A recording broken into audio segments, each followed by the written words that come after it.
ભાગ 3 ની અંદર આપણે ભારતના બંધારણના મૂળભૂત લક્ષણો વિશે જોઈશું.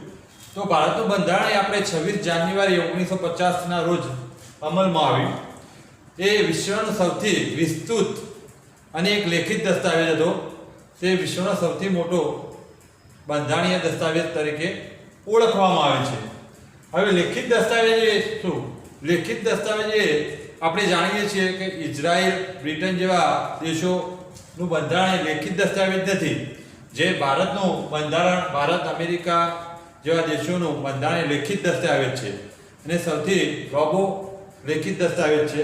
લેખિત દસ્તાવેજ ભારતે એટલા માટે છે કે ભારતની ભૌગોલિક પરિસ્થિતિ, ભારતનો ઇતિહાસ, ભારતની સામાજિક જે છે એના કારણે આપણે લેખિત સ્વરૂપમાં ભારતનો દસ્તાવેજ બનાવેલો છે અને સૌથી લાંબો લેખિત દસ્તાવેજ તરીકે ઓળખાય છે.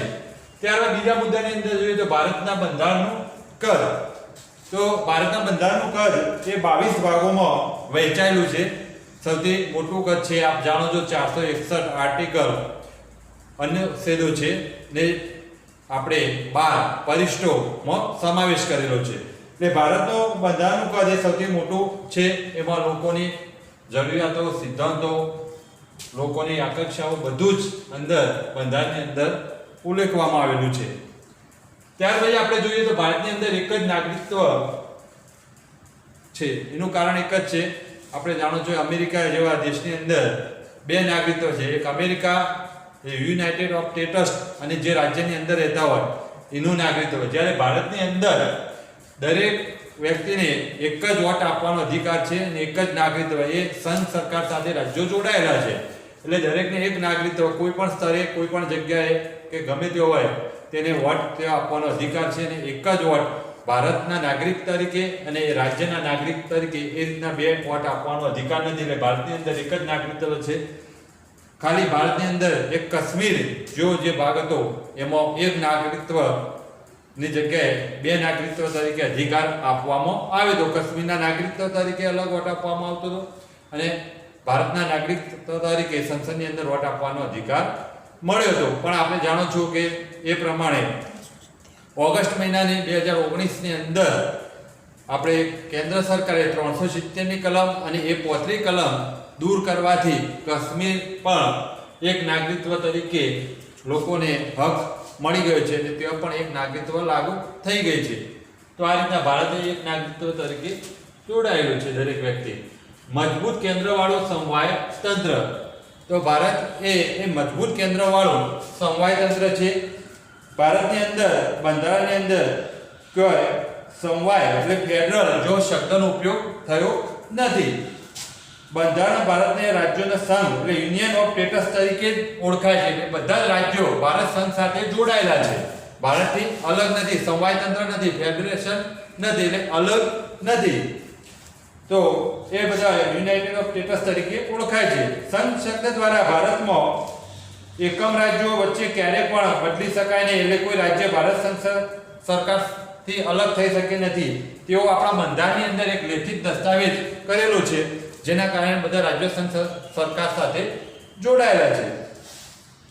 દરેક સરકારને કેટલીક વિશેષ સત્તાઓ આપેલી છે અને દરેક જોઈએ તો સંઘ સરકારને વિશેષ સત્તાઓ આપેલી છે, રાજ્ય સરકારની અંદર પણ વિશેષ સત્તાઓ આપેલી છે ને બાકી જે સત્તાઓ છે ભાઈ બંનેની સંયુક્ત છે અને સંઘ સરકાર અને રાજ્ય સરકાર સાથે જે જોડાયેલી નથી એને શેષ સત્તાઓ તરીકે ઓળખવામાં આવે છે.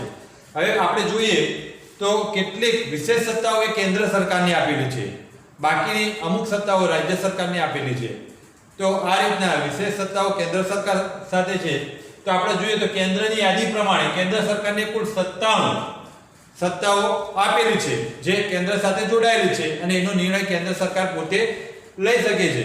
તો આપણે તો તમે જાણો છો એ પ્રમાણે આપણે સંપૂર્ણ જોઈએ તો સંરક્ષણ ખાતું, વિદેશ ખાતું, વિદેશ બાબતની કોઈ પણ હોય તો અણુશક્તિ બાબત, નાણું, વીમો, બેન્કિંગ, તાર ટપાલ જેવી સત્તાઓ વિશેષ કેન્દ્ર પાસે છે અને કેન્દ્ર દ્વારા એ ઉપયોગ કરી શકે છે. ત્યાર પછી રાજ્યની યાદી. તો રાજ્યની યાદીની અંદર કુલ જે સત્તાઓ આપી છે 66 વિષય ઉપર સત્તાઓ આપેલી છે. અને એના દ્વારા રાજ્ય યાદીની અંદર એ રાજ્ય પોતે નિર્ણય લઈ શકે છે.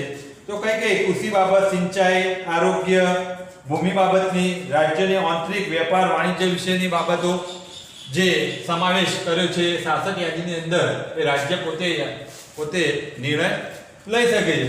બાકીની જે સંયુક્ત યાદીની અંદર 47 યાદીનો સમાવેશ કરવામાં આવ્યો છે. 47 યાદીની અંદર જે કેન્દ્ર અને રાજ્ય સાથે જોડાયેલી યાદી છે, એટલે 47 યાદી છે એ સંયુક્ત યાદી છે, કેન્દ્ર અને રાજ્ય સાથે જોડાયેલી છે. અને કેટલીક એવી યાદી છે જે વિશેષ સત્તાઓ છે જે કેન્દ્ર અને રાજ્ય સાથે જોડાયેલી નથી. એવી યાદી જે વિષયો પર કેન્દ્ર અને રાજ્ય વચ્ચે સત્તાની સ્પષ્ટ વહેંચણી નથી કરવામાં આવેલી એવી વિષયોનો સમાવેશ સત્તાઓને વિશેષ સત્તાઓ તરીકે ઓળખવામાં આવે છે. ને આ સત્તાઓ કાયદો ઘડવાની, તેમાં ફેરફાર કરવાની સંપૂર્ણ સત્તા કેન્દ્ર સરકારને છે અને સંપૂર્ણ સત્તા તો કેન્દ્ર સરકારને આપેલી છે. તો આ રીતના આપણે સત્તાઓની વહેંચણી કરેલી છે. ત્યારબાદ કટોકટી વેળાએ એકતંત્રીય વ્યવસ્થા. તો દેશની અંદર જ્યારે કોઈ કટોકટી થાય ઉદ્ભવે ત્યારે એકતંત્રીય વ્યવસ્થા એટલે સંઘ સરકારની વ્યવસ્થા છે, કેન્દ્રના હાથમાં સત્તા આવી જાય છે. તો કેવા 3 પ્રકારની કટોકટી જ્યારે દેશની અંદર લાગુ પડે છે ત્યારે આ વખતે એ કેન્દ્ર સરકારના હાથમાં સત્તા હોય છે. હવે આપણે જાણો છો કે યુદ્ધ, બાહ્ય આક્રમણ કે સશસ્ત્ર દળનો જે બળવો થાય આવા સંજોગોની અંદર એ કટોકટી વેળાએ કેન્દ્ર પાસે સત્તા હોય છે. બીજા નંબરની છે રાજ્યોનો કાયદો અને વ્યવસ્થા પડી ભાગે. જ્યારે કોઈ રાજ્યનો કાયદો વ્યવસ્થા પડી ભાગે, સરકાર લઘુમતીમાં આવી જાય ત્યારે કેન્દ્ર સરકારની સત્તા આવે છે એટલે તે રાજ્યપાલનું શાસન ચાલતું હોય છે રાજ્યની અંદર. તો આ રીતના. અને ત્રીજી છે એ રાજ્યમાં ત્રીજી છે એ સતત ભાવ વધારાના લીધે આર્થિક કટોકટી આવે ત્યારે એ કટોકટી દરમિયાન કેન્દ્રની સત્તા વિશેષ ગણાય છે અને કેન્દ્રના હાથમાં સત્તા આવી જાય છે. એટલે આર્થિક કટોકટી જ્યારે થાય, ફુગાવો થાય, ભાવ વધારો થાય ત્યારે આ સત્તા કેન્દ્રના હસ્તક આવી જાય છે. તો આ રીતના આપણે કટોકટી દરમિયાન એકતંત્રીય વ્યવસ્થા જોવા મળે છે.